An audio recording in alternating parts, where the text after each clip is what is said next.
want to hear that because people want to be people. Nobody will let me say the solution to poverty is people just need to go ahead and just save their money. Yeah. Because it's a lot deeper than that. Too simplistic. Too simplistic, right?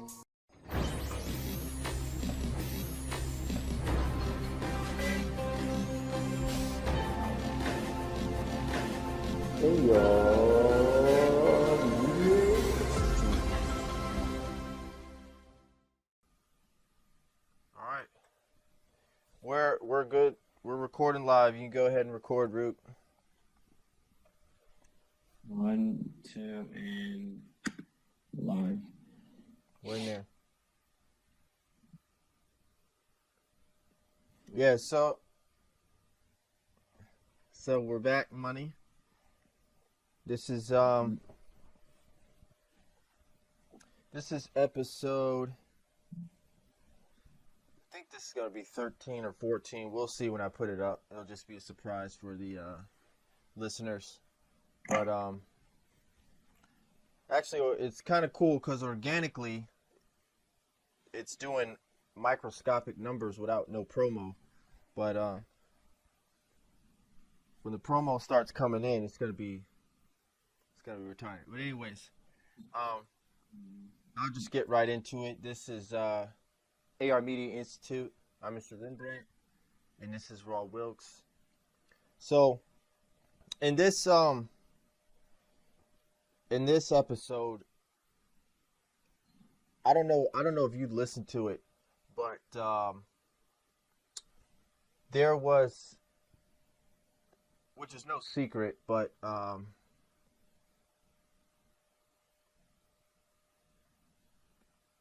Bill Gates started a podcast, which nowadays everybody's starting a podcast.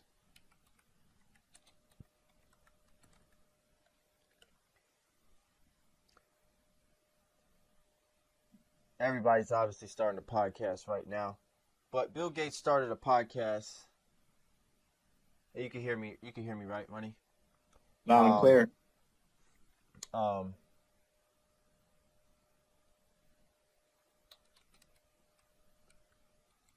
And you know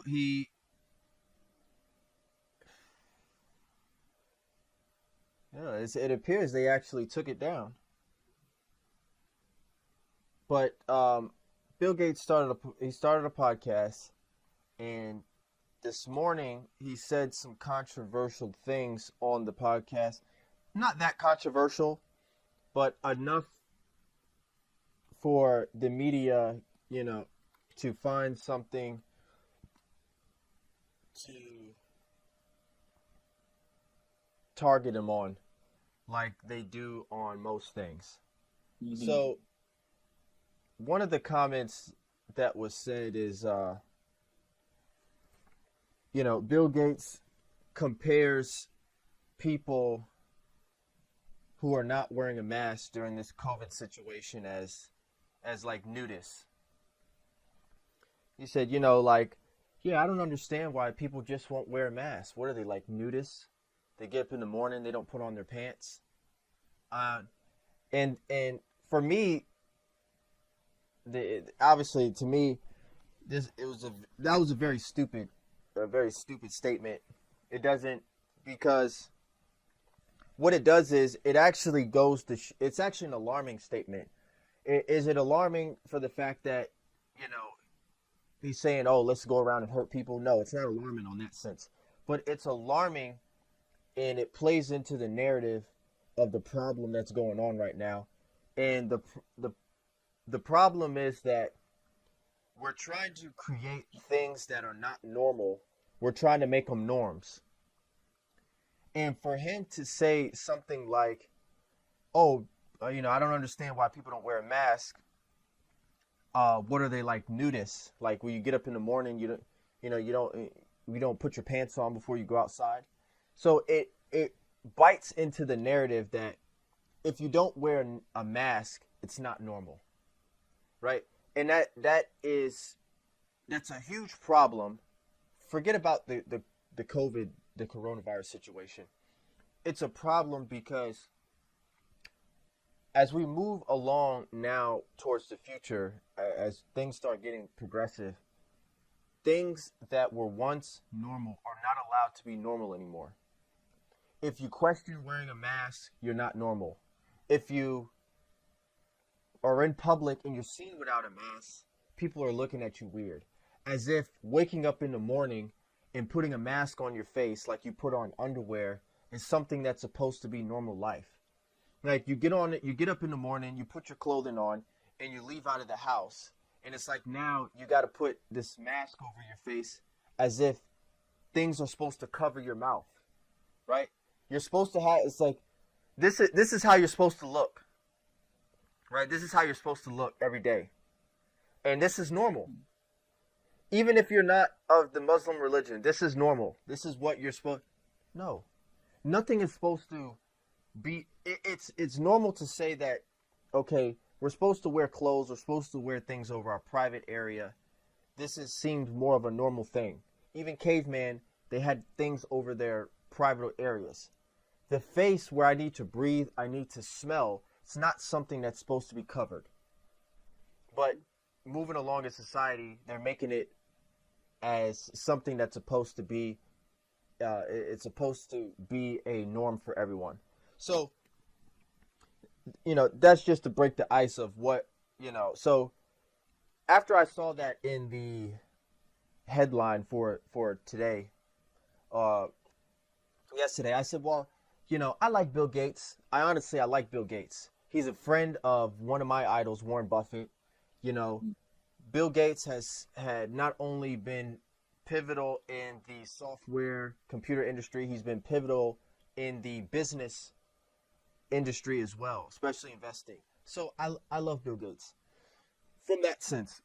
And like I said, he's best friends with Charlie Munger, Warren Buffett, who are my idols. So I come at this with an open perspective of Bill Gates, and I can talk about Bill Gates because I know a lot about him. I've been following him for almost 10 years now, like I have been Warren Buffett. So with that said, I said, let me just listen to the podcast. I like podcasts. I can't just go by headlines anyway. The media is very narrative-based depending on who's the CEO of that media source. He creates the narratives that he wants to promote. So I said, let me just watch it.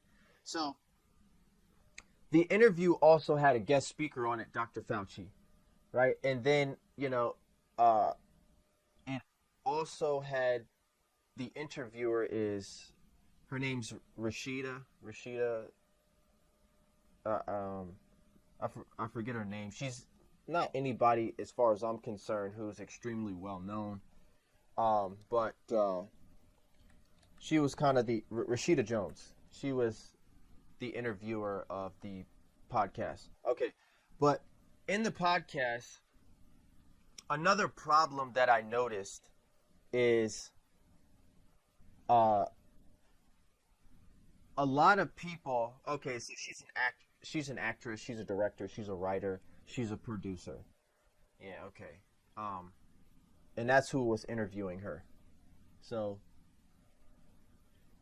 what I noticed in a lot of interviews that I have a big problem with, and maybe it'll get tougher for him in the future than it is now, but a lot of people who are involved in interviews, they get an interviewer who asks them very soft questions, things like they almost know the answer to.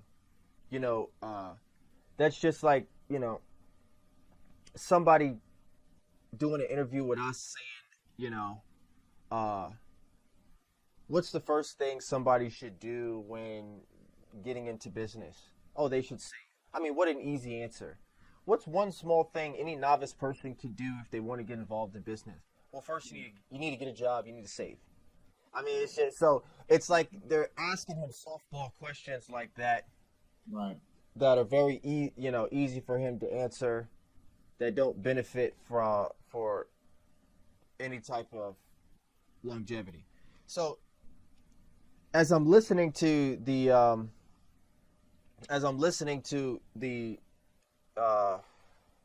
the podcast,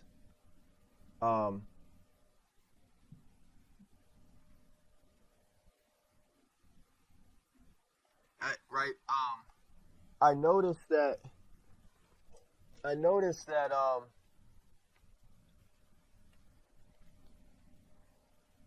I noticed that she seems to be. She seems to be. They started talking about like. For example, we talked about how wearing a mask is becoming this norm thing, and even there became a part where Bill Gates said, you know, um, there are a lot of levels that people are taking this COVID situation to, and they're taking it to a level where some are don't even want to have contact with other people. You know, they don't even want the delivery guy to come face to face. Just leave the food on the porch, type of thing. And Rashid, Rashida Jones, what's her name? Rashida. Oh, yeah, right. Yeah, Rashida Jones. She says, "Oh, that's me. That's me. Am I weird for that? I don't want him. I don't want the delivery guy to come to the door." So first off, I'm looking at her like, maybe she's kind of very leftist, kind of like nothing wrong with that, but kind of leftist, kind of liberal, and kind of pessimistic type of person. This is what I'm building my analysis of her.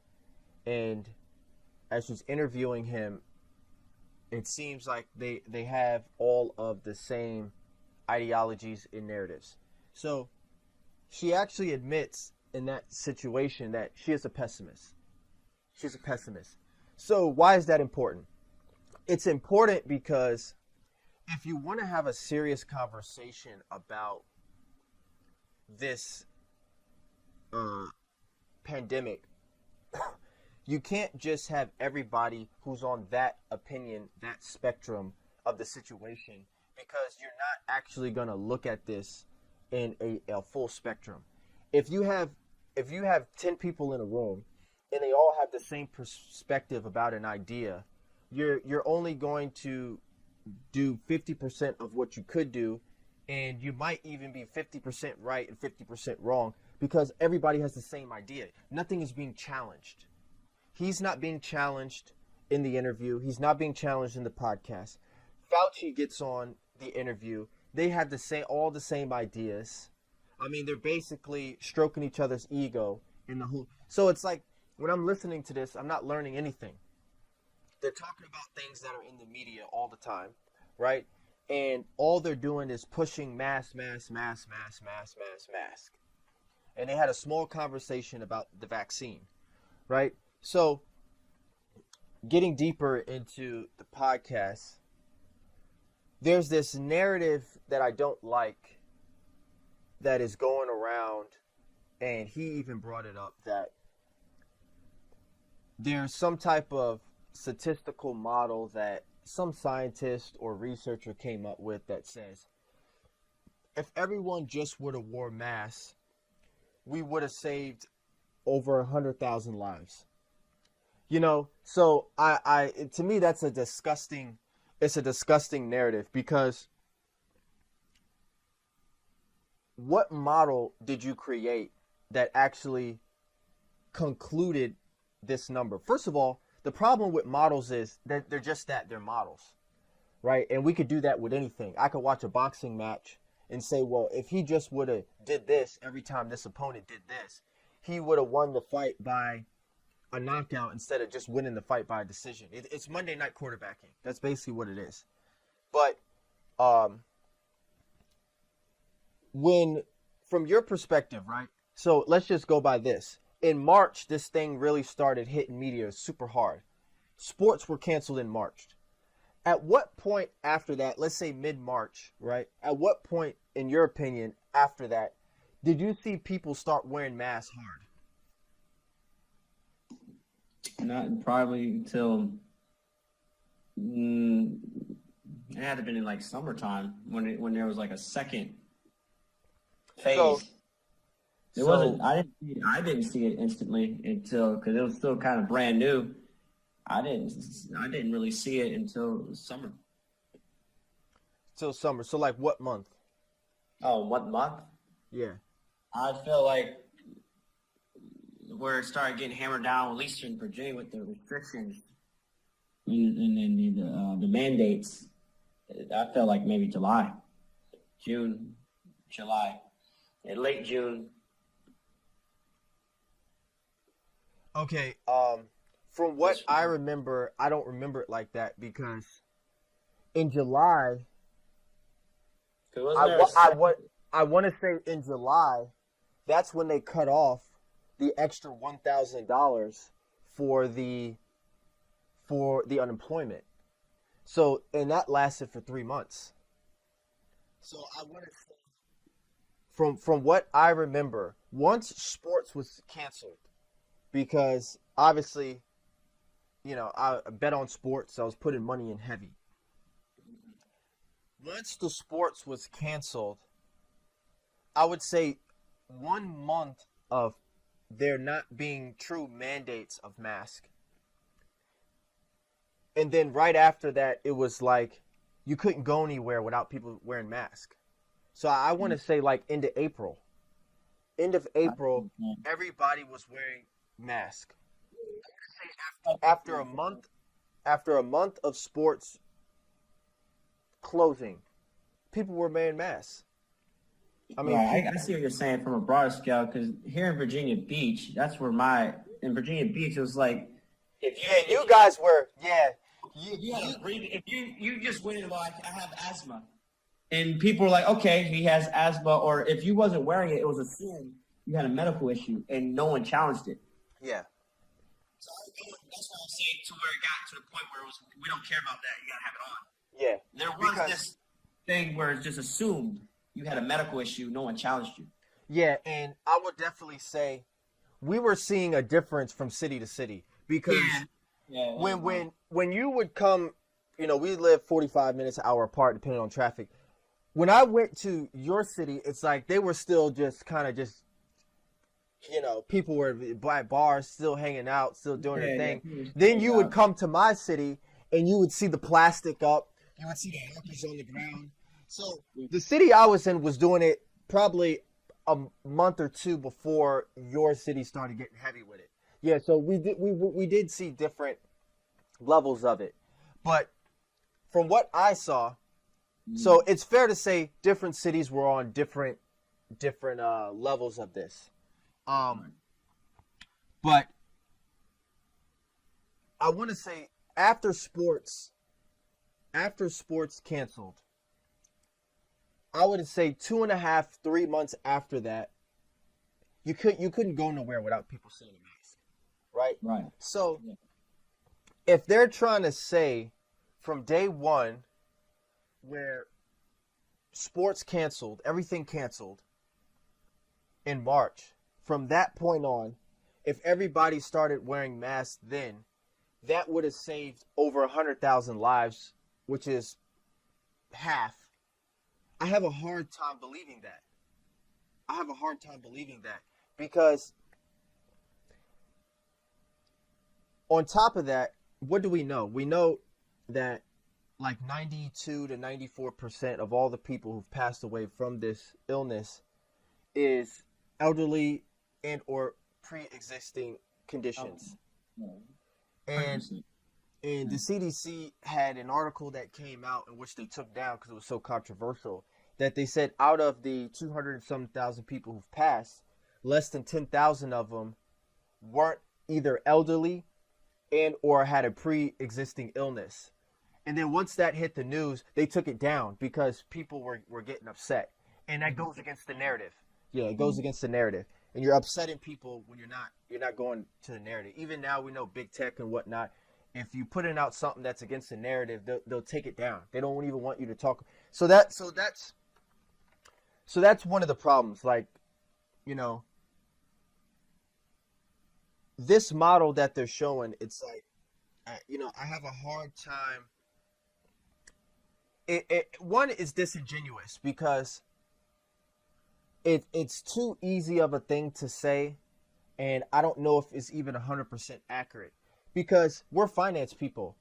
How about nobody would like it if I said, hey, well, to be honest, We could cure a lot of poverty just if people, the first time they get a job, they just save 20 to 30% of their money by any means necessary. And that would solve a lot of people's financial problems in America. That would almost cure it. Almost. Just about cure it. People don't want to hear that. People don't want to hear that because people want to be people. Nobody will let me say the solution to poverty is people just need to go ahead and just save their money. Yeah. Because it's a lot deeper than that. It's too simplistic. It's too simplistic, right? It's too simplistic. It's true, but it's a very simplistic way. If I'm trying to solve that problem for 10 years and you say some shit like that you could just solve it it would basically undermine my work I've been doing for 10 years. Exactly. It undermines what people are going through. Yes. Yeah. So, I'll revisit that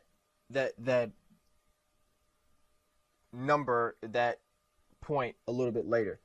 How long are we in? Because I want to keep time, because I know I could talk my ass off. All right. So one thing that I noticed that is a big problem, and I haven't quite heard people say it like how I'm about to say it. But you remember how we talked about as we move forward in our progression and success, one thing I always talk about is me and you, whatever we do, we'll try our best not to get disconnected. Right? Because it's very easy as an elitist to become disconnected. Why is that important? Because once you become disconnected, you start to govern, you start to look at life, and you start to do things that are beneficial for you without having the best interests of the masses in play, who's really the ant workers in the machine of an economy, right? So when you look at somebody like these politicians who are making the policies, or you got people like Bill Gates, who's very disconnected. He's a disconnected individual.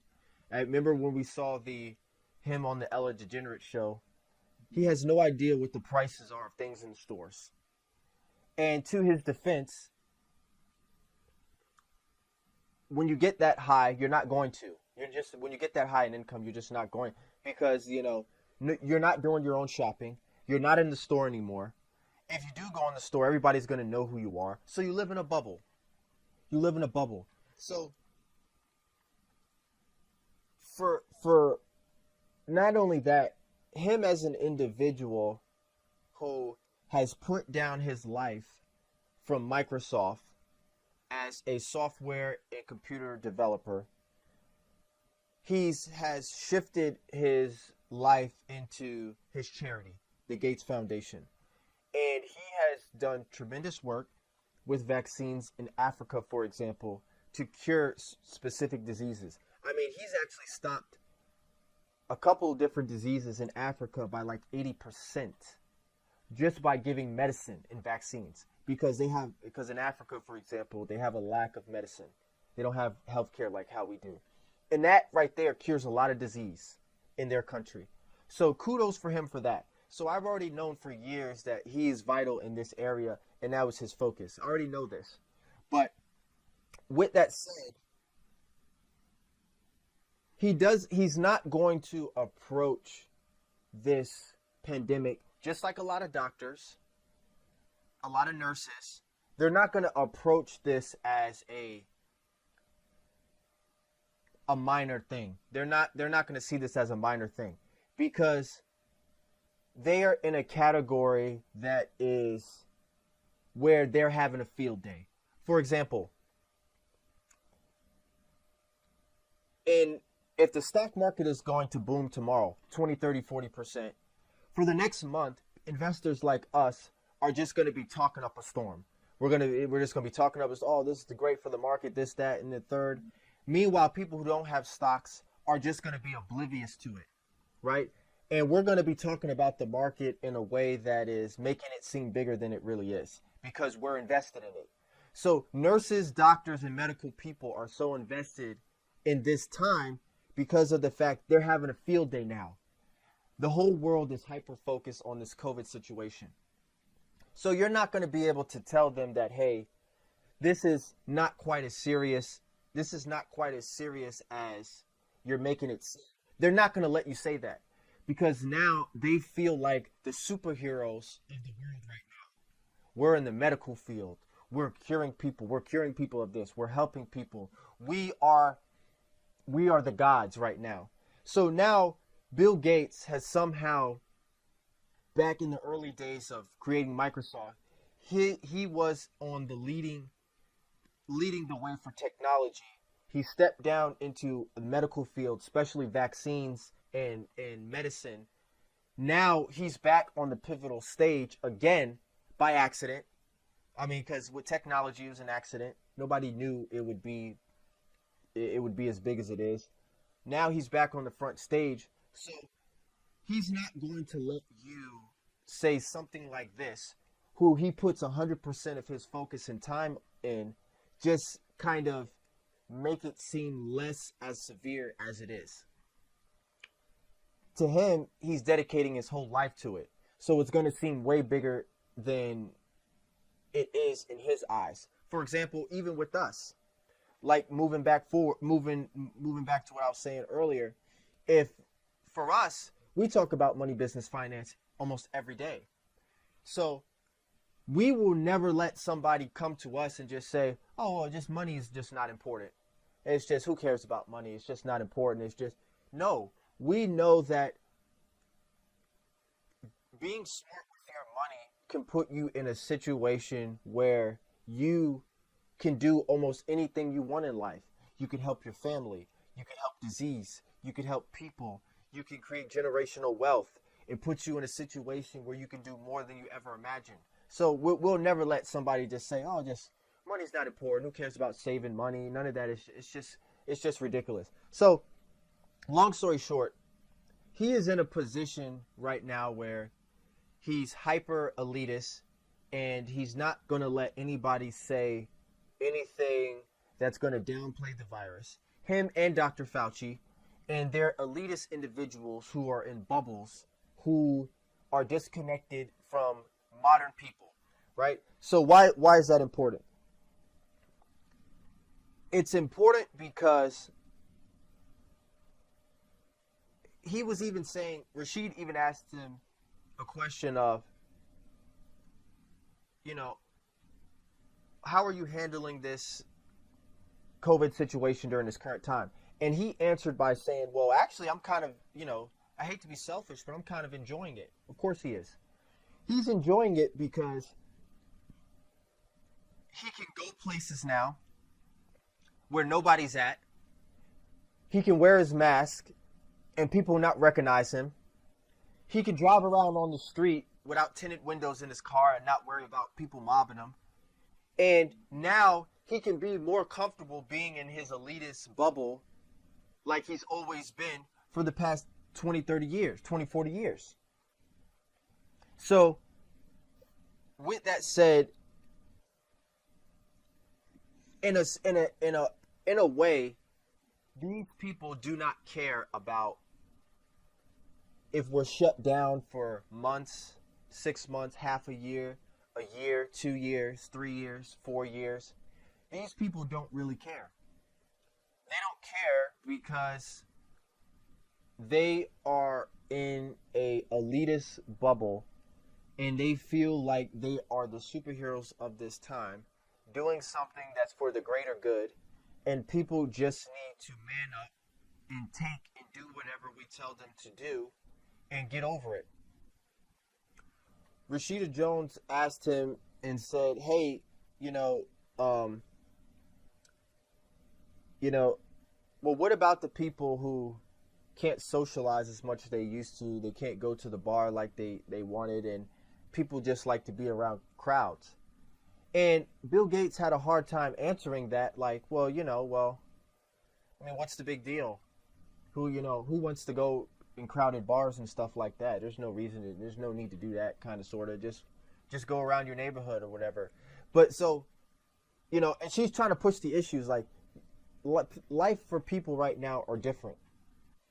And when she's asking him that, he's kind of just like, well, it's not really that different. It's not really that important. So again,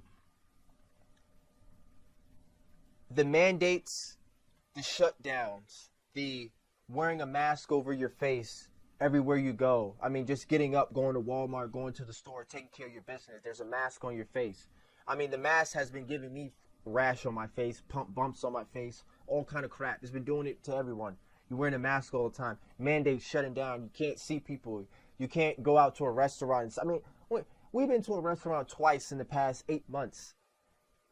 How many people in America get off, they work their butt off, they get off of work, and on weekends or after work, they're at restaurants, they're at the bar, they're hanging out with people, they're socializing. That's people's lives.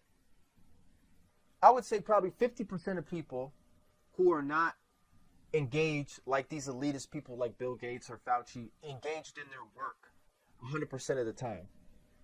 These people, they work their jobs and then they socialize. That's life. For 50 to 70% of Americans, that is life. And now we've taken that away completely. Completely. Restaurants, there's no importance of restaurants. Right? Politicians, they don't really go out to restaurants, not like the average individual. They don't go to the bar and drink and have drinks and socialize and hanging over people. They're famous. They don't want to be seen. They don't care. Shut all the restaurants down. We have masks over your face. Don't be around anybody. Shut all the schools down. Because, 2 deaths or 3 deaths in the state of California for kids who've caught COVID is enough to shut down all the schools in California. Shut them all down. Education is not that important to risk 2 deaths. So, I had an extreme problem with this podcast, and it plays into the narrative that's going on that these politicians, they don't care. And what do I mean by they don't care? They don't care because they honestly feel like what they're doing is of extreme importance, regardless of if we're creating another problem by trying to solve another problem. In the financial market,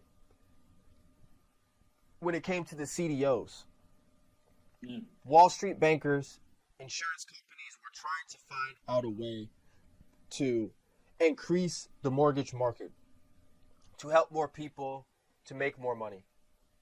They didn't care that they could double, triple, quadruple, 5 times, 10 times their money at the expense of having hundreds of thousands of people go bankrupt. Because the importance is, well, we just expanded the market.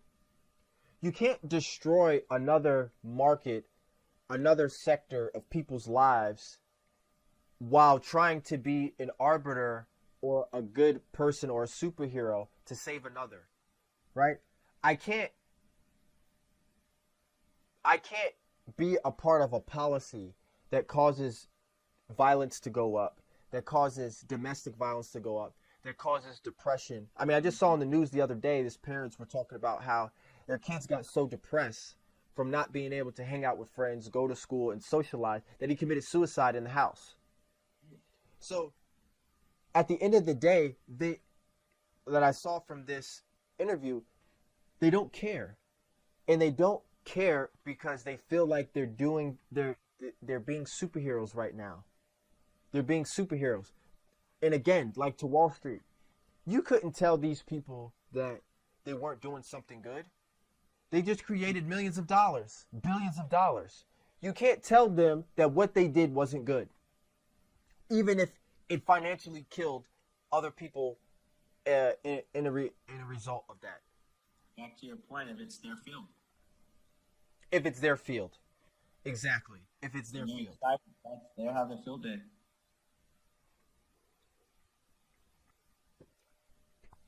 I mean, you got to listen to that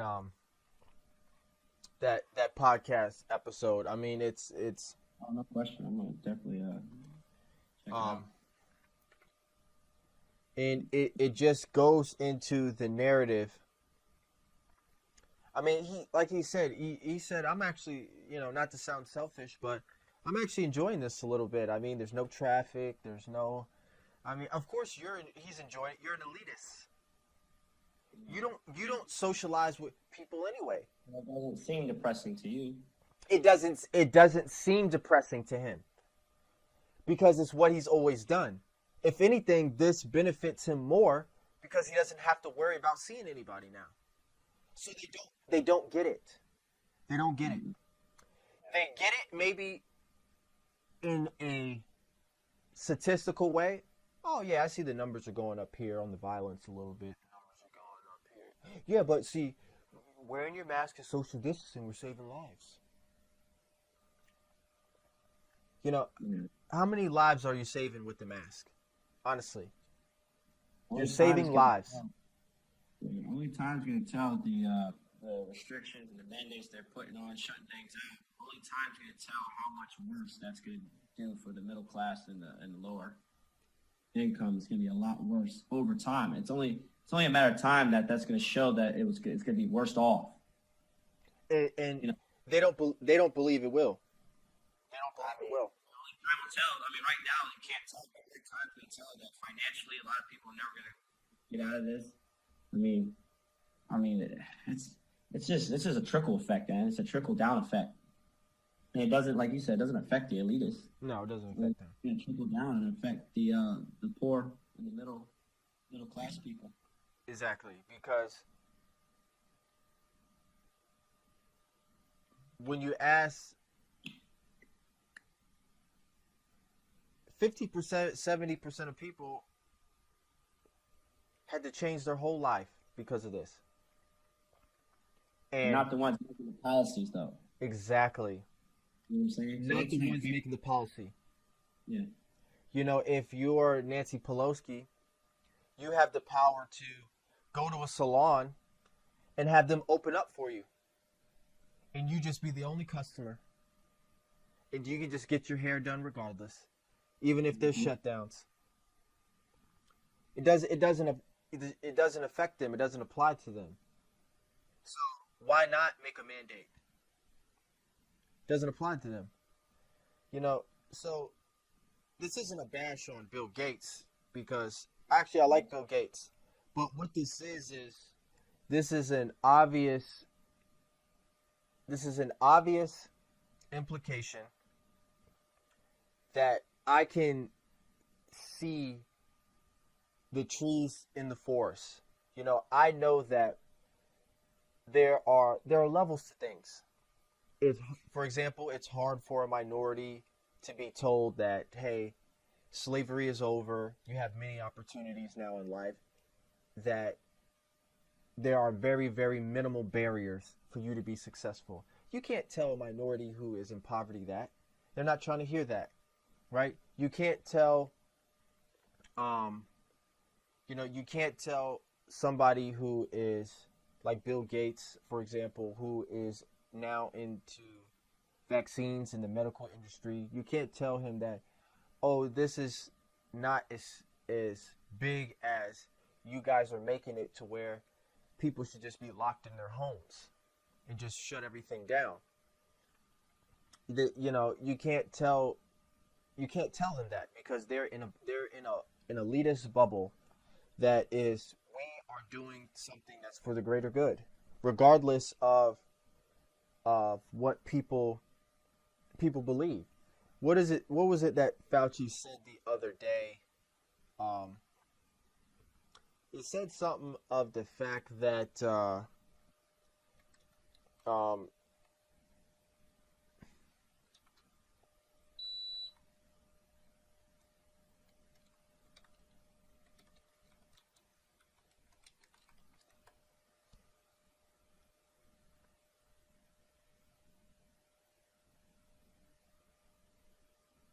he says something to the fact that he says, the U.S. and a lot of Americans, it's something to the nature. It's, good that they have independent spirit. And he's saying this a week after the election. It's good they have independent spirit, but now's the time that you just need to do what you're told, which is wear a mask, do the mandates as we say, and just kind of just be quiet and don't be, social warriors to stand up in the name of rights. Just be quiet, do what you're told, stay locked down, wear a mask every single place you go. And how could you not wear a mask? What are you, some type of nudist who doesn't wear their pants in the morning? And they don't want to hear another opinion. They don't want to hear another opinion.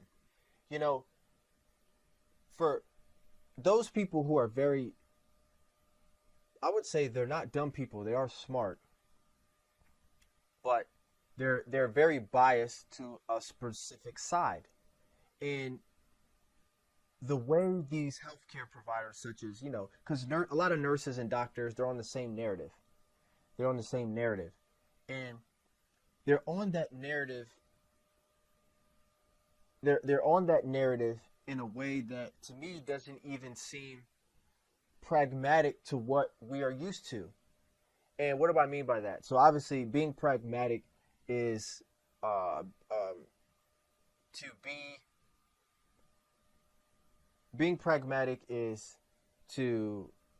an individual to be practical.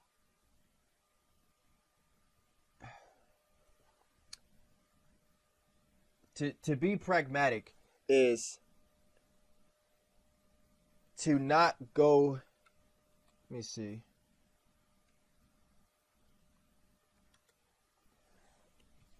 I don't want to overtalk here.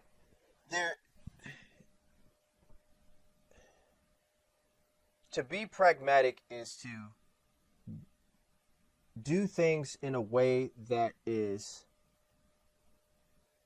factual and factual to what we've known or we've actually done, compared to being an orbiter in something that is theoretical. Being pragmatic. What if we've always done when it comes to, for example, the flu or any diseases, right? We know that being around each other strengthens your immune system. When I lived, Virginia, North Carolina area, for example, my immune system was different from when I moved back to New York City. It got stronger. You're around people all the time.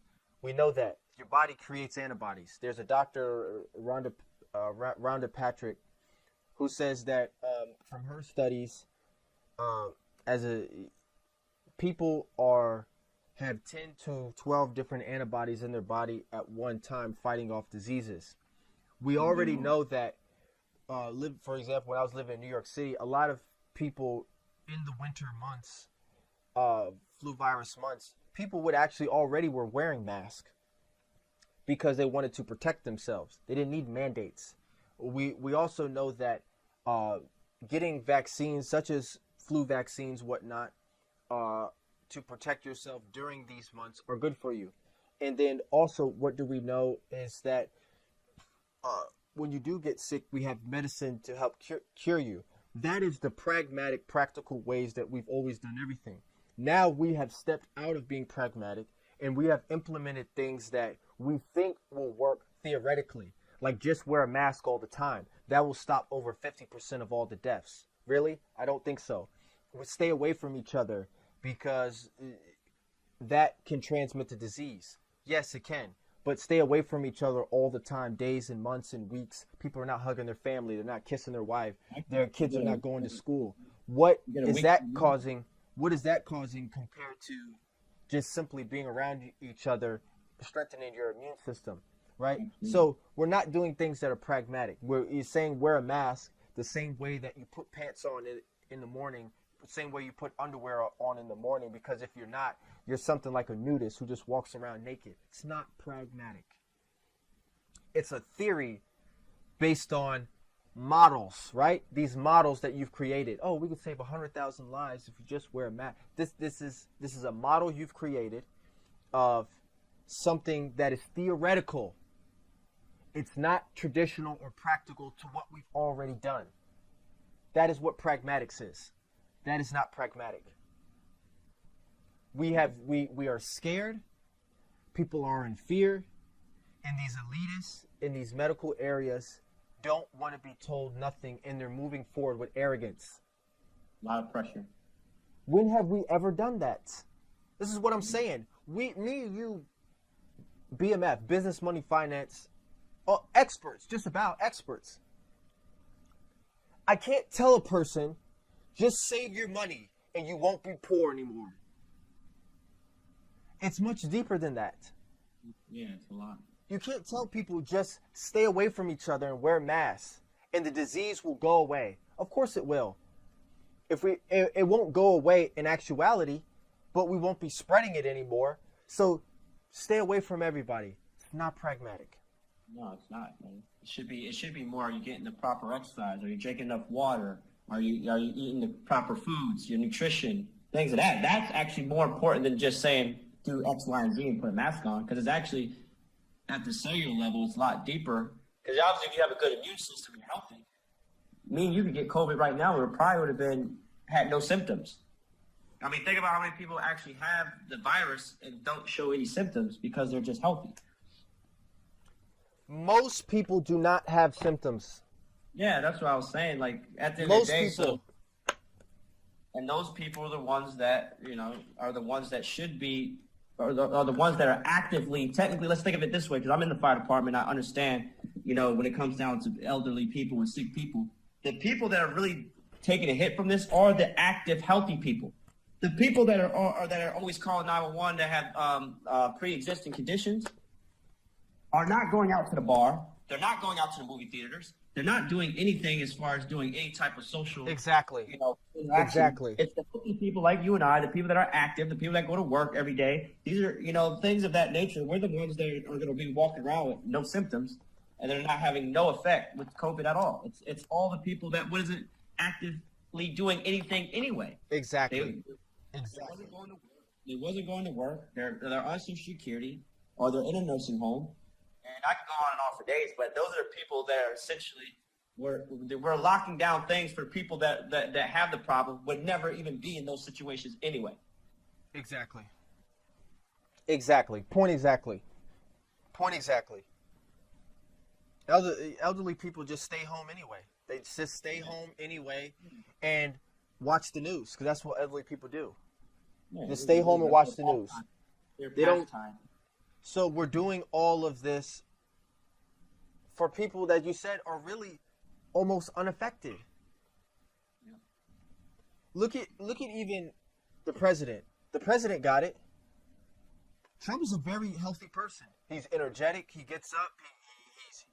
He's a shrewd and ruthless, nonstop businessman who became president. He caught it, and like what I've seen, people who get it are usually tired or weak for a day or two, and then that's it, and they're back. And then you want to say, people want to say that this is worse than the flu. I've had the flu. You're down for weeks. You're not just tired for a day or two, and then you're up and you're back at it. No, absolutely not. The president had it. He was tired for a day or two, and was back at it on the trail doing speeches 3 to 4 days later. And he's healthy. Obviously, if he's had cancer, if he's very sick, or if he's an elderly, older person, it will affect you. But, like I said, it just goes to show you that, they're not listening. They're not paying attention. They're, and when asked how long are we going to do this for, they're acting, the thing is we'll just do it until we figure it out. Just keep locking down, social distancing, wearing masks. If they had it figured out, we wouldn't be going backwards. We No. wouldn't be locked down. No. But read back open, then go back down. Because now at this point, it's just a game. Now It's like a game. It's a game because, again, wasn't this before just we're just going to shut down just to get over the curve because we don't want to overwhelm hospitals? Whatever happened to that? And now that because I've seen the numbers with the CDC, yeah, cases are on the rise, but also in some places, 50% of the testing has gone up. And testing has gone up 50%. People don't want to hear that. But deaths are not on the rise. I even looked at the deaths for the past 2 weeks. They're lower than the previous weeks. The death in March, April, the deaths were like this. I'll admit, the deaths were like this. And then May, June, July, it's like this. And then since July, August, September, October, November, and even now, it looks just like that. That's how it looks. So them saying, oh, cases are on the rise. Yeah, cases are on the rise, but the amount of increase of deaths have not gone up. But then now we want to get back to shutting down. This is a game. This is a game. I'm not saying it's not serious. I'm not saying that it's not important, but it's just gone. It's gotten out of control. Yeah. And they don't look at it as a big thing. They just look at it as, we're if you're a medical professor or a medical professional, and somebody comes in with flu-like symptoms, there's a lot of pressure for you to call that COVID. The pressure is you can't go against that. Even if you were scientifically correct and can prove it, you're going to get bombarded with your supervisors, everybody else in the room. Everybody's going to be able to give you that pressure of being outcast. You're going to be outcast and be like, oh man, you're being radical. That's definitely COVID. Looked at it and you just checked the box. Yeah. There's no way that at this time that the numbers are going to be a little bit off because of the fact there's bias. Yeah. Every person that's coming in that's ill is going to be COVID first. So you're not even checking to see what the person has. You're checking to see COVID right off the bat. It's what you're. At what point in the world have you ever gone to the hospital? The first thing you check is something unanimously. Let me see if you have COVID first. Sorry, I'm coming here for a diabetic reason. I have my sugar's low. No. You might have COVID. Let me check your COVID. You know what I'm saying? Like, yes. I might come here. I might have something that has nothing to do with COVID, but I still have to get tested. I mean, it's gotten out of control. It's gotten out of control. I understand. If you're in that position, you're just going to go with the flow. You're just going to go with the flow. You're not going to question it. It's government now. It's government involvement. Right. It's government involvement. It's media involvement. It's celebrity involvement. It's that whole spectrum of individuals. It's university involvement. And if you question it, how dare you? How dare you question it? How dare you question it? And the thing about, just my opinion, and I don't want to segue, but just with the vaccine, when it comes to flus, from my understanding, that there's so many strands of flu that when it comes down to flu shots, they don't necessarily guarantee you won't get the flu that season. It's just the best, highest chance, whatever flu that they think or strand is going to be the most prominent that season is the one that is the flu shot that you get because there's different strands of it. Yes. And that still doesn't necessarily have a 95% success rate like they're saying this COVID flu shot has a 95% cure rate. How can you say that when you can't even guarantee the shit that's been around forever, longer, mind you, for decades, and you can't even have that figured out and have a definite flu shot that can kill the strand? Because you'll say, well, it's technically different strands, so we don't know. But just get the shot because it's considered this shot's for the worst strand. Yeah.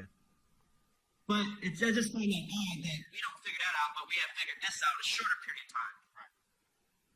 And now we say it's not back to your theoretically, we have a cure. It's 95% success. It is back to theories. We're back to theories again.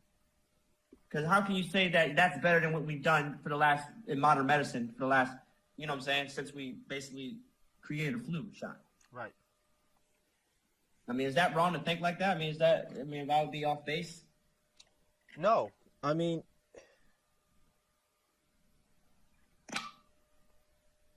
it's almost like, it's almost like, you know how when it comes to financially, we have a depression, a recession once or twice every 10 years. And we haven't had a good war in a while. We haven't had a good recession or depression in a while. People need something to get depressed about. We need something to make people depressed for a while. No, no, I'm serious. It's it. People are having things are going too well. We need a depression for a while. We need people to get depressed and anxiety for a while so that we can triumph out of it and get people getting happy again for a streak of years till we cause another problem again. I think it's just human nature. No, I agree. Because why does something like this happen once or twice every 10 years?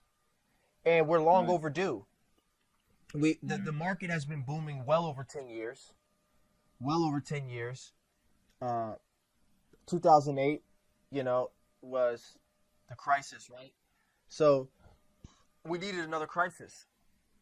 9/11 was, the last crisis had to do with military and war things. We haven't had a good crisis in a while. And I think America needs a crisis. They need something to. It's really why we've been so great. I mean, we've had World War I and II, Great Depressions. We've had true pandemics of deaths, and we have come together as people. These are one of those things where, as a society, we just want to do something to where we all can be on the same page and come together as one, as a family, and just get through it to where in the end we can say we've triumphed. We all did it. We all wore masks and we all stayed away from each other for years. And you know what? It's gone now. And we can come out of the cave and we can be together forever because we did it. And then we could all say kumbaya and start crying.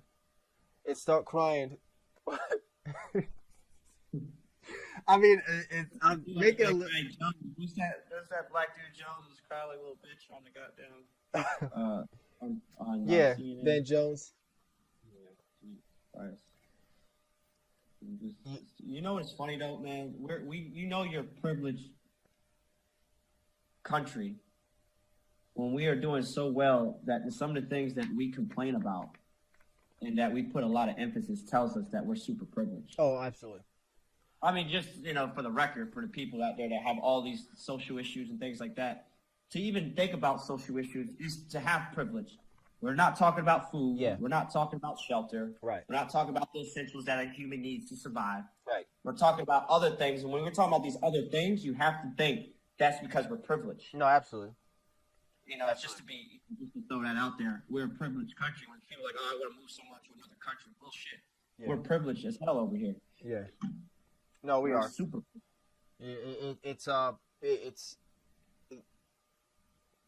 to do that is a psychological stretch to do what's in human nature, and that's to find problems.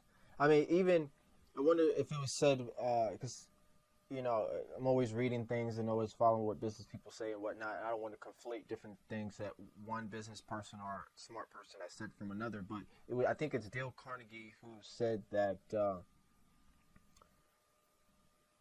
it might not have been Dale Carnegie, but it's in our it's Warren Buffett. It's in our nature to complicate things. Just like with investing, why is it that you could buy into an index or you could buy into a mutual fund and just hold it? Like John Bogle says, just put into it every single year for a lifetime and don't look at it until you open it up when you retire, and you'll be retire millionaire, you retire rich. But it's in our nature to on a day-to-day basis to make things more difficult than what they are. People do it in relationships, people do it with parenting. It's in our nature. You have a perfectly good relationship and you have to have one person in the relationship spending every single day to sabotage the relationship. But they believe what they're doing is trying to embetterment. But they're trying to embetter very minute things that are frivolous, that are not even important. But then when you bring up, well, maybe we should just look at the bigger picture, then that really just makes the other person just more pissed off. No question. I mean, you know that all too well. Oh, yeah, no question. Like, look at the bigger picture. We're fine. The property's good. You're in school. You're working. I'm working. Financially, we're great. The kids are healthy. You're taken care of. Grass is cut. We're living in a great neighborhood. No gunshots. I mean, people are jogging. You got people jogging with their dogs. Everything is going good. What's the problem? Oh, I don't want to hear about this big picture stuff. It's in our nature, though. It's in our nature to create problems that don't exist. It's an American thing. How dare you say life is this simple? Yeah. Oh, exactly. How dare you? How dare you say raising kids is easy? Yeah. You know what I'm saying? It is what it is. You know, I know people hate that, but it's really to people that are smart and able to get through, have high, stress tolerances, just high things of dealing with problems. A lot of things do come easy. Yeah, they do. Because we're logical thinkers. I mean, to me, as a logical thinker, a lot of shit is very simplistic to me. Extremely. It is, because I find the littlest thing and just boom, boom, and just make one move. Instead of trying to do 18 different moves, I just do one move. Right. To solve the problem. You know, I've actually had it on my Instagram for a while. I haven't taken it down.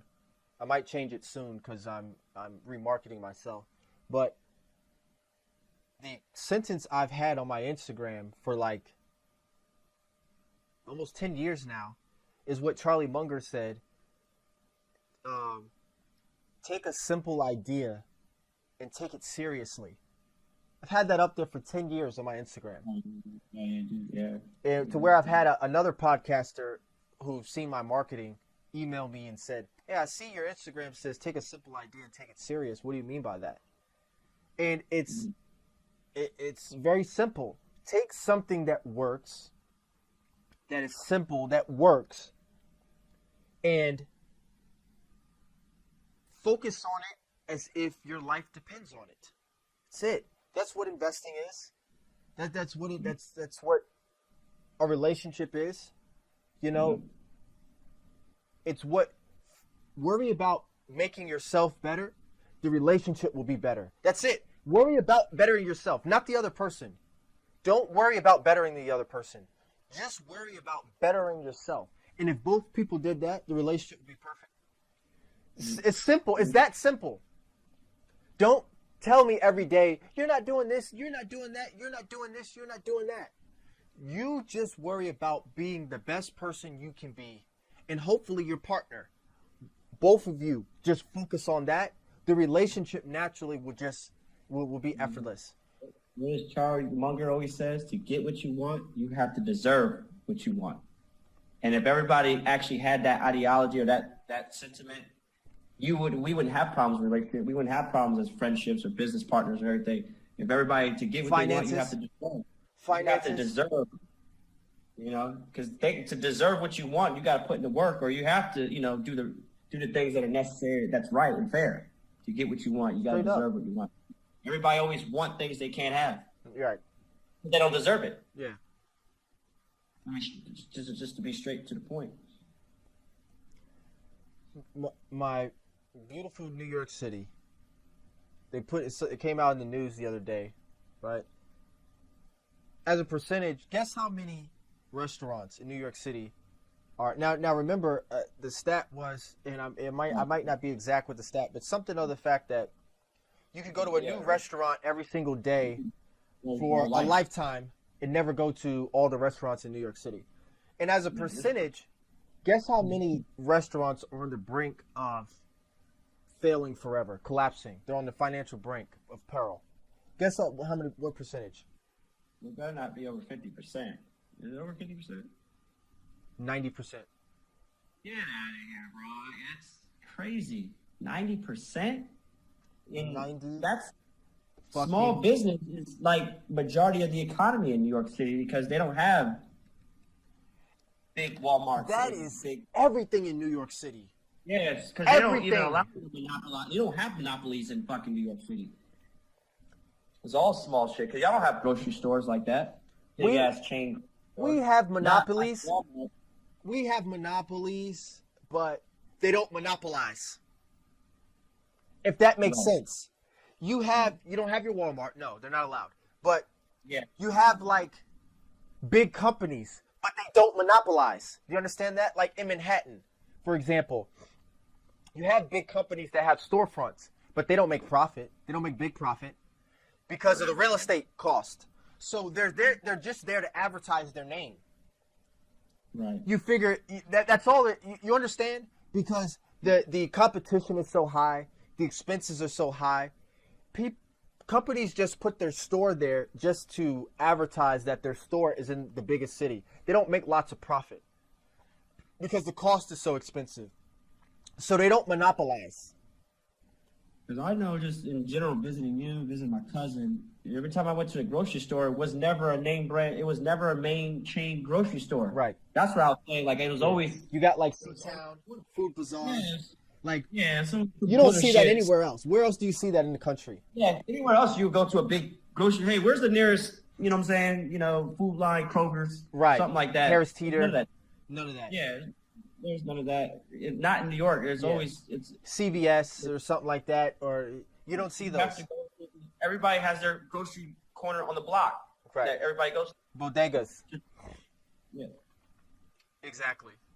Yes. So, and But yeah, 90%. That's and is like I said, remember what I just said earlier. The culture. People's lives are wrapped around, working their job, and they may or may not like it. They get off of work, they go socialize, especially on weekends. And in New York City, that's a big thing. I mean, huge. I will say, I was always on my business, money, finance, but when I lived in New York City a couple years, I moved to this area, like it was 2017. When I was living in New York City, for those last 5-6 years I was there, I was on my business, money, finance every day. But also, every day just about, I loved getting off of work and going to a bar and socializing and meeting somebody and having conversations that I never had and meeting people that I'd never known before. I was addicted to that. Basically, essentially, podcasting at the bar. That's what you would do every day. And now to see that it's a ghost town and that 90+% of all the restaurants in New York City. I mean, it was the guy on the news was crying.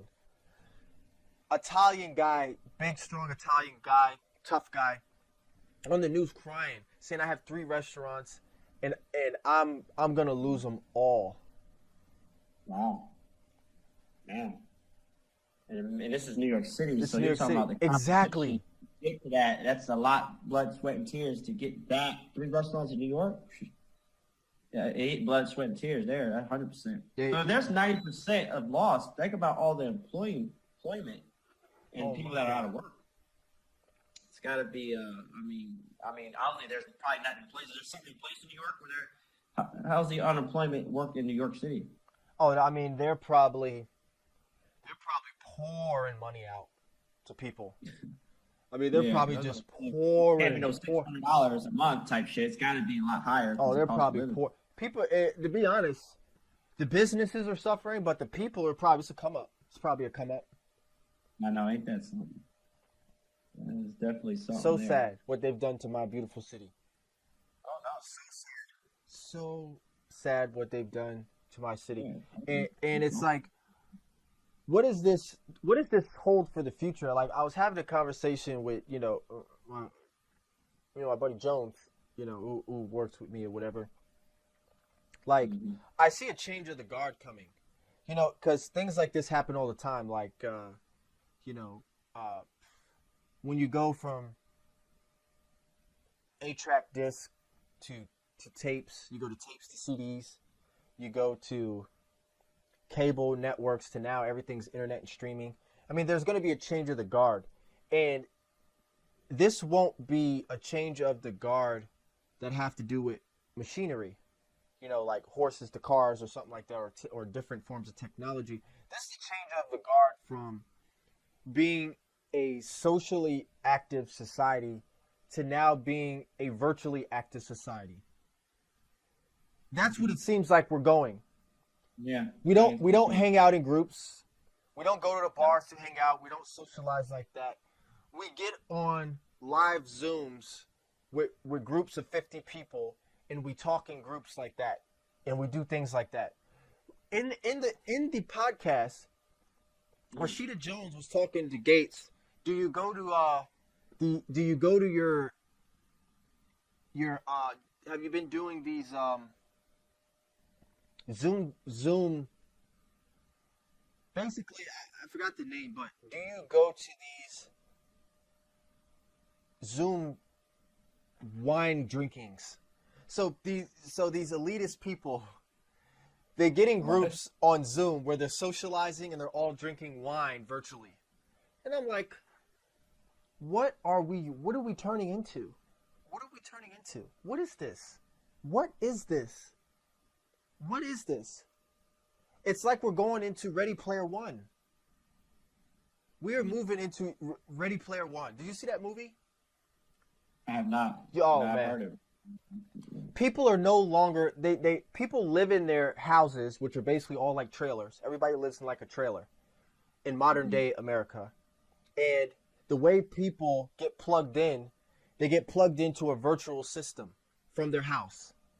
And everybody knows each other through the virtual system. You never met the person. You could be friends through this virtual system with this person for 10 years. But you know them by his name of how he is on the internet. You understand what I'm saying? You plug into this system. You've been doing it for years, 5, 10, 15, 20 years. You have a best friend, like how me and you are friends.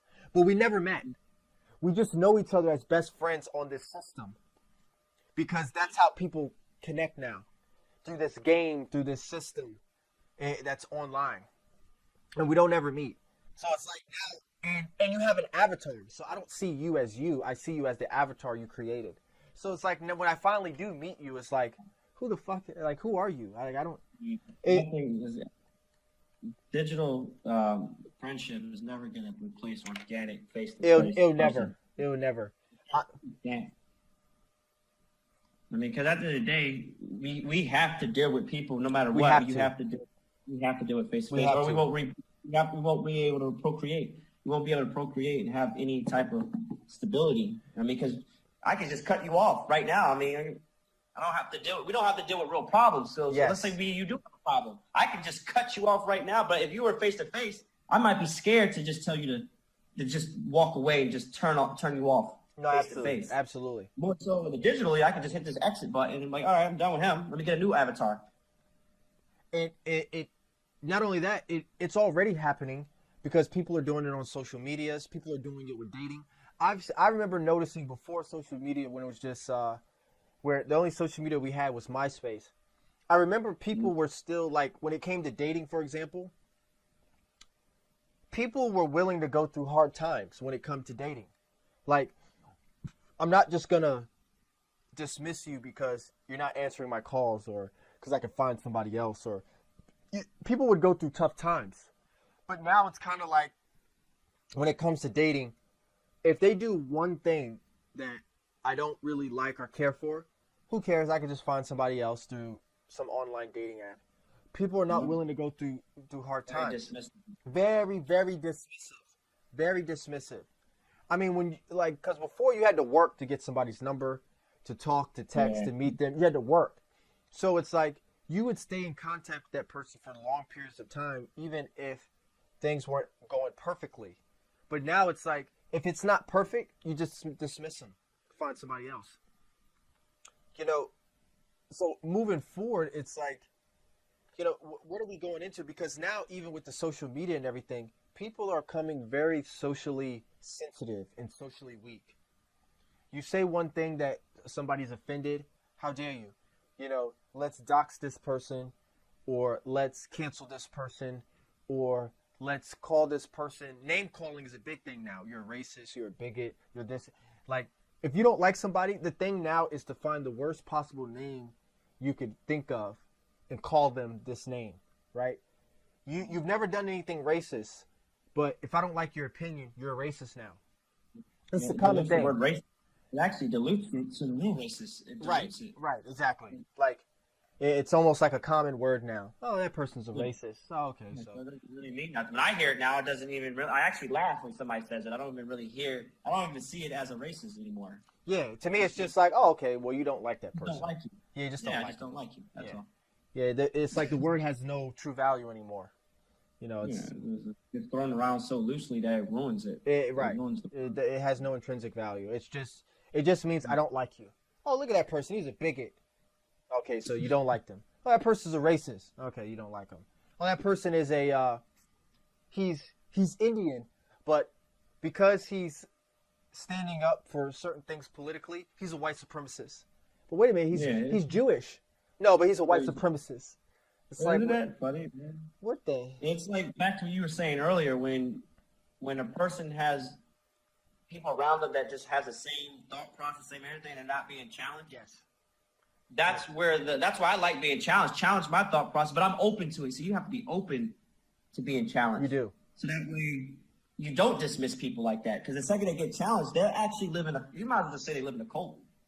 Because if you never get challenged, you always actually have everybody that always thinks the same with you and always have the same, political agenda, same relationship, thought process, everything. You'll never actually expand knowledge-wise. Never. You'll never have any enhancement ever. You'll always just be this right here where I love being challenged. Me too. Smart people tend to love being challenged because they know they don't know everything. Right. Honestly, we don't know everything, and being challenged is letting information actually get in my head, and then lets it, all right, maybe I'm not always right. Right. No, absolutely. Maybe this person has something that, I take, even if it's something retarded, I still take it in, see what the temperature's like. But it's only usually when it comes to a lot of people, it's a one-way street. I can listen and open to somebody else's plan, but if I say come back and spin it, then it's like dismissive. Right. No, absolutely. And that's the point I'm making, that moving forward, people used to be tough, have tough skin, because we were very open to the concept of freedom of speech. But now those things, even freedom of speech itself, is being targeted to where people are coming so extremely conscientiously sensitive that people don't even want to be in areas or do things that can strengthen their skin socially. And we're going down the route that if we are putting ourselves in a situation where we're doing less socializing, it's only going to get worse.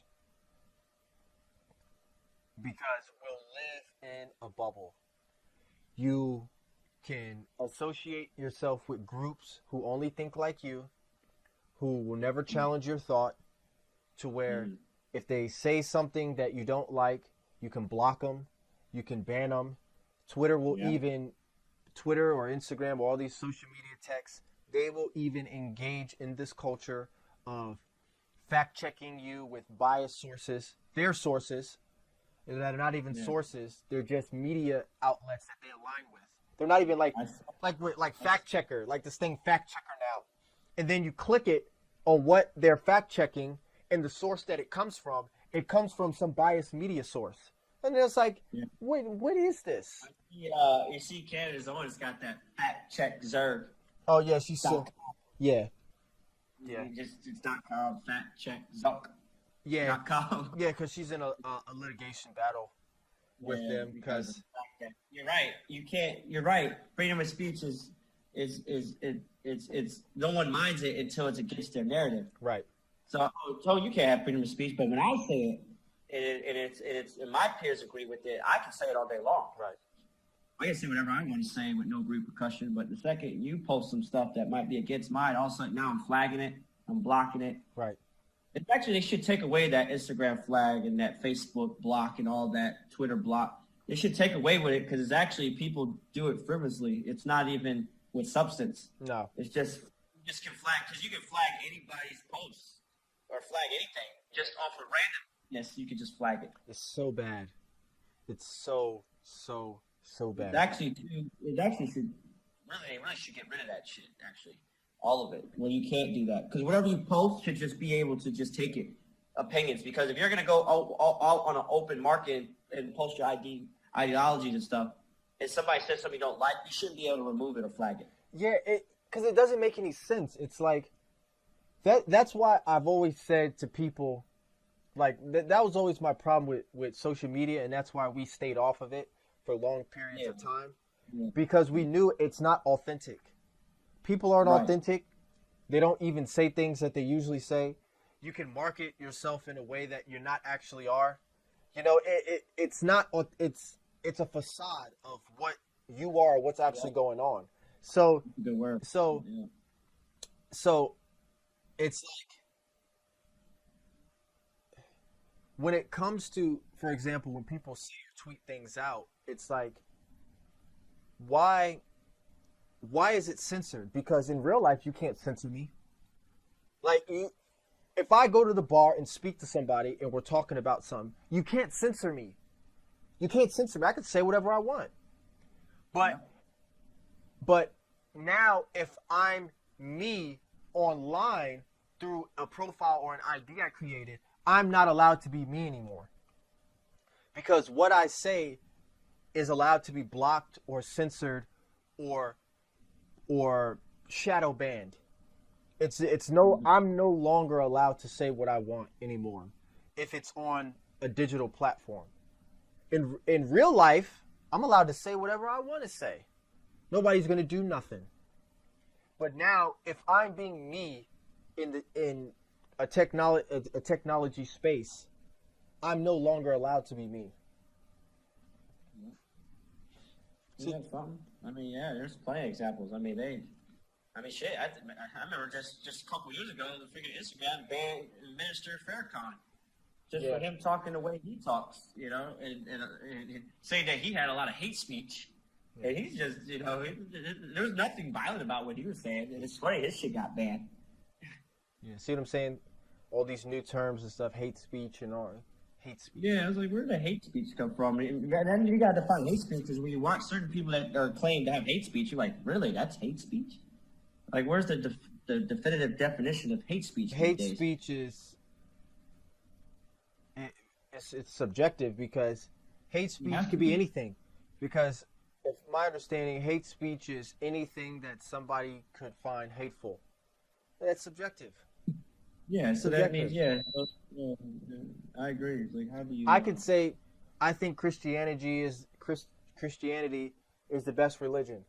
Well, if you're a Muslim, you could find that hateful. But is that hate? Is that hate speech? I mean, it's ridiculous. There's got to be an act. It has to be an act. If somebody says something, there's no act behind it, I'm gonna just leave it alone and just chop it up as just freedom of speech. To me, true hate speech, you know, we make all these frivolous terms. It really should just be words that are directly enticing violence. Yes. I'm gonna do something to you. I'm gonna break your legs. I'm gonna do this to you. I'm gonna do something to you. That's hate speech. Or something like, Christian people should all be X'd off with their heads. That is hate speech. Right. That is hate speech.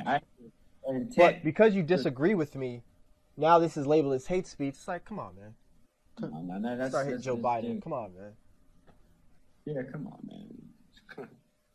Yeah, I agree with you 100% on that. It's too easy. And when things get too easy, you don't go backwards. No. It's easier. Things are going to continue to make things easier. Because as you can see, the progression from where you mentioned MySpace, and think about our parents before that. I mean, I always remember talking to my parents. They said, well, I would never want to date in y'all's era. You know what I'm saying? Like, they said, I'm glad after that because I couldn't date in your era. Then my grandparents wouldn't want to date in my parents' era. It's just because it gets weaker. Yeah. Generations weaker. Yeah, they do. Weaker every generation. Yeah. We get and it's actually, a statistic came out the other week that the record low marriages in the past couple of years. Record low marriages. I mean, and it's inevitable with this type of behavior. It's absolutely Nobody has no inevitable. signs of commitment. Yeah, they Yeah. don't. They don't. There's a lot of reasons for it. I mean, when it comes to a relationship, first of all, you have to be a well-rounded person before you even think about getting a relationship. People are not well-rounded. That's first off, because they live in life through this tech mess. They're spending more time on tech than they are with other people, so you're not going to improve. You're not going to improve. You're spending more time on tech than you are with people. You're not going to improve. On your You're not going to improve on your interactions with people, and that's what a relationship is. You might improve your ability to market crap, but you're not going to improve your relationship with other people because you're not with other people, right? So the fact that just how we interact on a daily basis, people are not used to it. So when it comes to interacting like in a relationship, they don't know how to do it. So their social skills are very low. Their ability to handle social issues are very low. Because also the narrative is now, for example, with masculinity is under attack. That's another thing. Feminist and femininity is on a complete rise to a point where it's overpowering men to where we are feeling uncomfortable to even pursue women like we did in the past. I mean, it's I was chopping up another podcast we had before. You were talking about with this young lady or whatever, how she's trying to convince you that it's perfectly acceptable for women to dominate the relationship and be a breadwinner and just men to just stay home and because she sees it all the time. And she's and there's nothing wrong with that situation, but she's trying to promote it to you as if that's the normal thing that should be happening now. You see what I'm saying? Mm-hmm. So how is that going to make me feel as a man who takes a lot of pride in hard working and being a great man, to where your ideology is that you should be the head lion in this relationship and I should just be the stay-at-home father? And that's fine if that works for people, but that is your mentality now, that this is completely acceptable under all situations. And me wanting to be a masculine man and be the head of the household is me somehow being a misogynist of some sort. You see what I'm saying? No. It's like you can't win. You've lost. And again, this is only an American thing. This is only an American thing. When we go overseas and spend time with other cultures, other people, other women, and other men of other cultures, they're not doing this crap. This is in other cultures, my woman's taking dance class, and then the man's taking Muay Thai class. She's trying to get her feminine, whatever you want to call it, anything to make her more, express her feminine side. And then we're over here boxing, doing shit to bring out our masculine side. And in most cultures, that's pretty normal and attractive. I'm attracted to the woman that can dance, and she's gonna be attracted to the man that can fight. And and that young lady that I was just talking about, you know what her answer would be? Yeah, but women fight too, and men get their nails done also. And I say, you see what I'm saying? Because she would say that. She would say that. I know, and I'll be like, yeah, that's the minority. But at the end of the day, I don't see a masculine man putting up a masculine woman. This is my thing. If that was the case, then every little boy should be putting up a poster of Oprah on his fucking wall. But guess what he has? Geometric hourglass women with titties and ass that have a BMI under 21. Because I did the studies on this. At the end of the day, if that was the case, to fit your narrative, powerful women, dominant, then men should just put Oprah on the wall. Because men don't give a fuck about powerful women. We care about symmetric body type, appearance. Women are actually more balanced than men because they don't typically care just about looks only. Yes. It's not the only deciding factor. Yes. So a man that has no looks but typically has a good business and he's financially successful and he's able to, be able to provide stability. Yes. Might give the women a little like, oh, I'll date him. That's why it evens the playing field. Yes. But men typically don't have women like Oprah and they're fantasizing about her. And these are absolutely, and this is statistical, unconscious. This is statistical, unconscious situations that people, man and female, from the examples that you gave, gravitate towards that are based completely on instinct.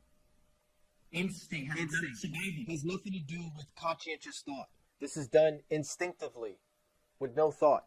But now we need to change that narrative and conscientiously change the way we approach those situations and not do them in a manner that is unconscious and natural. We should, because the ways that we've been doing it naturally are completely wrong. We should be doing it opposite of the instinctive ways that we've been doing it, because those are wrong. Just I don't know the source, but there's a study that showed what scientists did when you're a newborn. So now listen to this. So you're a newborn, so you have no ability to be taught. You've never been taught nothing. And then they show the newborn a bunch of images, attractive women versus unattractive women. And they show the newborn show way more attention to the attractive female and pretty faces, way more so than the unattractive faces. Yeah. Saying that it has nothing to do with, that means it's genetically has everything to do about just life, because you haven't been taught. You can't read it. You can't identify anything. It's instinctive. Right. That's what they were showing, that they're recognizing a face recognized, because as a newborn, you're able to at least have facial recognition. Right. And then they showed that when it came down to the kid getting older, they showed boys versus girls, that they show, like, all the girls, they had a bunch of cars and they had a bunch of dolls. All the females, most of them, went to associate with the pretty dolls. Right. And the boys, being more mechanical, dealt with the mechanical toys and play with cars. Right. None of them been taught anything. No one's been programmed. No one's been forced. It was just natural. The boys liked playing with the cars. The girls were into the dolls. Yeah. And it had nothing to do with anything that, like, well, agenda. There's no agenda. It's human nature is what scientists trying to say. That's why they use the newborn, because people are like, well, you could get older and I can teach my kid. Yeah, maybe as he gets older, but we're talking about as a newborn. I don't find that study and send it to you. But it was interesting how they just studied it and just said that this happens all the time. They did like over 100 different newborns. Yeah. And it was like the same result. No, absolutely. I mean, I've seen similar statistics. As the males will naturally gravitate towards the toys, and the young girls growing up will naturally gravitate towards the dolls. Yeah, it is what it is. There's a reason for that. Survival. It's a survival, like women are going to be, more attracted. I mean, as it is, because, men we're just attracted to things. That's probably why. And when you really think about it too, Rube, it evens the playing field. So let's say you're poor, but you have a beautiful daughter.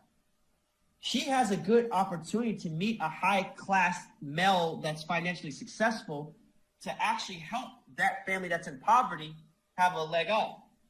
Versus if you're an ugly woman, most likely you're gonna probably end up getting more financial, because you're not gonna be able to get a successful looking guy because he's not looking your way. Oh yeah. I mean, you might have to be a little bit more masculine female because you're unattractive.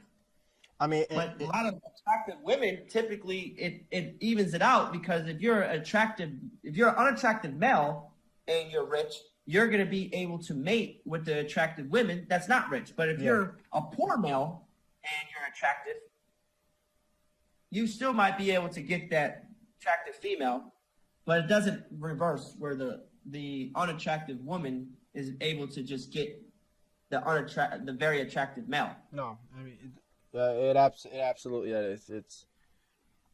More attractive people have more opportunities. You're more likely to get hired. You're more likely to be accepted. You're more likely people to be friends with you, and it very much does give more of an advantage when it comes to attractiveness, when it comes to attractive females versus males. Yeah. So listen to this. So I read this in the study. It says, so when you're poor people tend to have more daughters. Listen to this shit. Poor people tend to have more daughters, and then rich people tend to have more sons. And they were saying that because when it comes to evolution, that the human body and the human way of how we allows us to create a balance, to where those women typically growing their daughters might be more attractive, might be able to mate with a more prominent male figure and to be able to close the gap. Yeah. Versus the latter saying that they said because they were showing it was like, wow, why do a lot of wealthy people have more sons? Because attraction doesn't mean more. Because Tone's going to have his business, his father's going to teach him the business, he's going to teach him this. He's going to have no problem finding a wife. But the people that are poor that have a bunch of daughters, you know, their chances of them being, you know, tend to be more attractive are going to be able to maybe mate and link up with that guy in a different tax bracket because of the fact that they're not looking for money. Right. In a woman. They're looking for a feminine woman that can just basically, you know, socialize with and be able to procreate and just the basic things that we do in relationships. But there was some type of study that was saying, and it was in a book, and they were showing that in like third world countries, and like some of them, they have way more women. Overall in the world, it's 50-50, but they're saying certain demographics, it's like way more women than men in this, but it averages out Right. to 50. He said, hey, that's just the world playing that they're trying to pull one hand to the other and be fair. Right. No, I can see that. It's stepping aside from this topic. As I brought to your attention, what was it today or yesterday, where I told you that the NASDAQ was moving to Texas. No, you told me yesterday, the New York Stock Exchange. Yeah, the New York Stock. Yeah, not the NASDAQ. I'm sorry. This New York Stock Exchange headquarters moving to Texas. Yeah. So obviously, you know, and that's why Texas has a thing right now saying, "Don't California my Texas," because a lot of people from all these different areas are now moving to Texas, a very free market place. But that just goes to show you, like, you know, New York being a place that, for example, is going through peril. Cuomo, who's, you know, I love New York, but Cuomo, who's not that great of a governor, obviously is talking about that the vaccine is not a great thing right now because it's being rolled out under the Trump administration and not the Biden administration. He's also getting ready to shut down all schools and prepare for another complete shutdown in NYC. And like we said, over 90+% of all restaurants are on financial peril and brink of financial destruction. And so the NASDAQ headquarters, New York Stock Exchange headquarters has decided to move to a very free market, such as Texas, like most people are. Joe Rogan has moved to Texas. Tesla headquarters has moved to Texas. And, you know, it just goes to show you that, you know, regardless of all these things that are going on right now, like we've been talking about, a lot of states are going to have opportunities to choose what they do. And like you've made a point before, that regardless of what they do, you do have the opportunity to move to another state that is more in favor and aligned with your values, regardless of how much the federal government wants to change different things and implement their agendas, because of the fact that they're living in these different types of bubbles that allow them to be extremely disconnected. So what was your first going through your mind? Were you surprised about that? What was going through your mind when I said that? The first when you briefed me on that information, the first thing I had was the wow factor that the New York Stock Exchange is the largest stock market in the world. Right? Is that fair to say, right? It's the largest stock market in the world, the New York Stock Exchange. It's got to be, if it ain't number one, it's in the top. Right? Well, yeah, because, I mean, New York, I want to say, yeah, because New York is the largest exchange. It's the largest stock exchange. Yeah, so I'm thinking the largest in the world, is relocating to another state in the United States based on what's happening in New York says a lot to me. It just to me, it says a lot to me because the fact that it is the largest Right. in the world. Yeah. And it's been there forever, you know, and it's the biggest city, it's the Mecca of the United States. When you think New York, you think everything's big. Everything's just this phenomenal, you know, place. Right. You know, when it comes to people outside of America, even in America and outside of America. Yes. All look at New York City Yes. as basically the you might as well just say the capital of the United States. Even though it's not, but that's what foreigners think. That's what foreigners think. When foreigners, think, when they think of United States, they think of New York City. Yeah, so they think of New York City. So that, to me, moving now and moving to Texas, it just, if I was a New Yorker or any political influencer in New York space, I would be looking at this as a red flag. I mean, like, what does that say to y'all city and how it's being ran? I mean, you're losing the largest company in the world. Well, not company, but you get what I'm saying? Like, basically, you know, business. Yeah. That's in there, and it's moving to Texas. Like, you would think, and it's going from a blue to a red state. Right. What does that say? What does that say to you guys? Not to get too political, but what does that say to you guys? Yeah. That they're not just going to any state. They're not went to California or went to Baltimore or went to another blue. They picked up and just said, no, we're going. They went to Texas. Which is pretty much the mecca of conservative. Yes. Largest So conservative. I know that, to me, that was the first thing that went to my mind right off the bat. Because even the what's the other?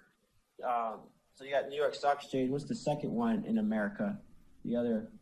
I want to say the NASDAQ, right? That's the second largest, not in the world, but it's maybe NASDAQ is the is an index. So the New York Stock Exchange is a stock exchange. Isn't there two stock exchanges though in the United States? I want to say the second biggest market is in California. I mean, excuse me, not California. Chicago. That is the second biggest financial district. But the NASDAQ is an index, but I believe the NASDAQ is considered an exchange, is a exchange also. So yeah, I think it's New York Stock Exchange, the NASDAQ. Okay. And then like London Stock Exchange is like 4 or 5. But yeah, I know that it's not even close. The New York Stock Exchange was like number 1 by a landslide from when I looked at it. Yeah, so 100%. And it is the mecca of financial markets. New York City is the mecca. Chicago's like second. It's the mecca.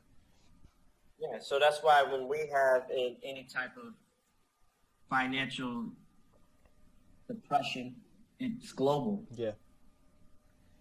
And NASDAQ headquarters is also located in New York City, Times Square. I saw that. It's located in Times Square. I've been to the NASDAQ. You can't go inside, but I've been to the NASDAQ building many times. And that's going to probably relocate. So what was the reasoning? I have an idea, but what was the official reasoning that they disclosed why they're moving to Texas? There's a new tax. There's a new tax that's being implicated that has to do with financial transactions that are made on the stock exchange. There's an added tax. They're taxing them out. That's sad because now you're doing something and they're looking at you like, well, you can do this. We just have options here. It's like you're doing something. It's like that's what. Then what's the benefit then? If you could do something, somebody can just go, okay, someone's gonna do this to me. Tell them I'm just gonna go over here and go left. I'm just gonna go around you then. Yeah. And that's so what's the point of implementing? What's the point of implementing it if it's not going to even be effective? Right. And governments forget that. Just like California, they're implementing another tax. I mean, that's what people like. That's what governments, they get arrogantly chauvinist about to a point where they get humbled up real quick, where they forget that if you unfairly tax me or make it difficult for my business, I will move. It's simple as that. Simple as that. You're not going to take advantage of me just because you feel like I'm in a specific type of tax bracket. You're not going to take advantage of me. I'm going to move.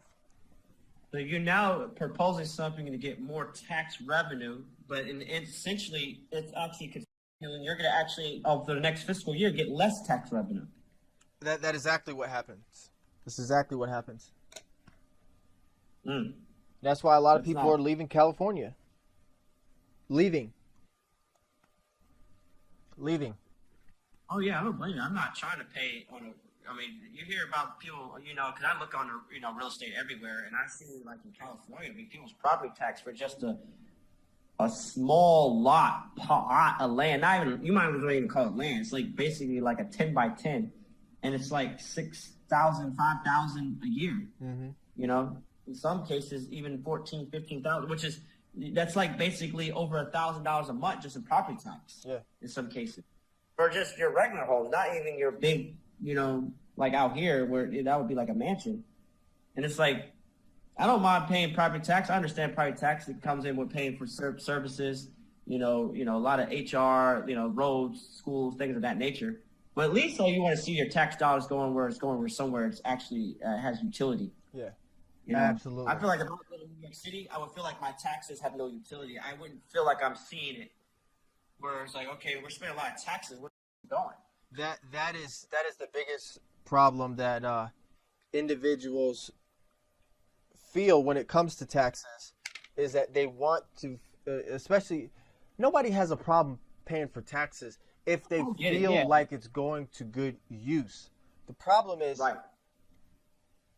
I don't feel like, like especially in California, a lot of people are paying high taxes, and then every single year they are stepping out of their homes, they're walking down the street, and you're just seeing more and more homeless people all over the place. Yeah, that's ridiculous, man. And so it's like, well, what am I staying here for? Yeah. What am I staying here for?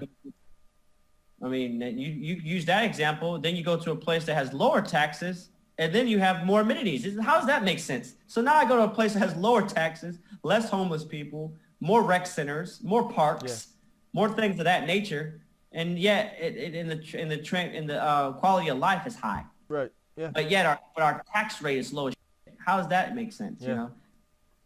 I mean, we know why it makes sense, but I'm talking about for the people that have those policies in those cities and municipalities. No, absolutely. It's like, yeah, I mean, at least here, where I'm at right now, it's like, I can honestly say, like, man, we got a rec center. We got 8 different rec centers. We got a park in every neighborhood.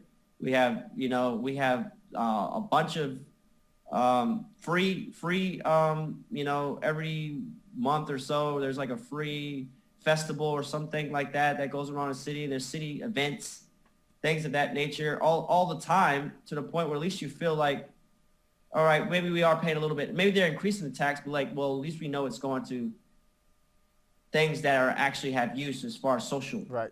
Social and just in betterment. Schools are good. We got high-ranked schools. So at least you feel like that's good, because you're like, well, I don't have to put my kid in private school. Like, see, listen to the thing. So you live in New York. Here you are in New York paying high taxes, and you're still going to put your kid in private school. Yeah. Think about that. Yep. Not only are you paying all this money, you're going to pay more money for education because the schools districts are or you might put your kid in a charter school, and good luck with that. Good luck with putting your kid in a charter school, because it's a fucking, it's a lottery. It's like literally a lottery pick going to those things. But, but it's like, here, that's what bothers me, is like, when I was living in New Jersey, yeah, we're paying all this property tax, and we still went to private school. Meanwhile, living where we're at now, the schools are better than the private schools, and they're free. Yeah, exactly. I got more education here in Virginia than I did in New Jersey in private school. Right. Yeah. So that just shows you right there, and not try to get into, Democrat versus Republican, but it is what it is. The conservative city had a lot more amenities for a lower price. So if we forget just politics, who wouldn't want to pay less for more? Right. Exactly. Period. I mean, just to keep it brief without getting into details. It's just, who wouldn't want to pay less for more? So I would move. That's why a lot of people move from New York and then move to Florida. Right. You hear it all the time. Right. New Yorkers move to Florida all the fucking time. Right. All the time. Right. They literally have a retirement district in Florida that's just labeled, where it's basically filled with a bunch of New Yorkers. I forget what it's, the Villages. Mm-hmm. Like the largest retirement community in the United States. Yeah. Yeah, it's like a huge, because it's just people from up north or places where it's very expensive retire there and get a lot of bang for the buck. So regardless of what political spectrum you're, no one wants to just spend money for no reason. That's all I'm saying. Yeah. Even if you are the most liberal person in the world, you don't want to get taxed your ass out to the point you're taxed out of a job, or taxed out of being able to have a lifestyle. Right, exactly. You don't want to be taxed out of a lifestyle where all my money goes into taxes and I don't have nothing else in between. Exactly. Well, I mean, so we're going to go ahead and end this episode. You know, we'll continue on after this, but this will be the end of this episode here for the viewers. And the viewers who are listening, make sure you subscribe to AR Media Institute. You know, I'm Mr. Rembrandt, and this is R. Wilkes, and you can subscribe on all platforms where podcasts are available, iTunes, Spotify, and or other platforms where you're most comfortable subscribing. You could also go over to patreon.com/AR Media Institute to become a subscriber to get full episodes that are not available on free podcast channels. And you will also get bonus episodes that are also available on patreon.com/AR Media Institute. So that concludes this episode. And for all the viewers, keep tuning in. Did you enjoy that clip? Well, make sure you subscribe to this channel. Catch most episodes on iTunes, Spotify, or any other podcast platform. Become an exclusive member and get full episodes and bonus episodes on patreon.com/AR Media Institute. Stick around for more videos on this channel. See you there, YouTubers.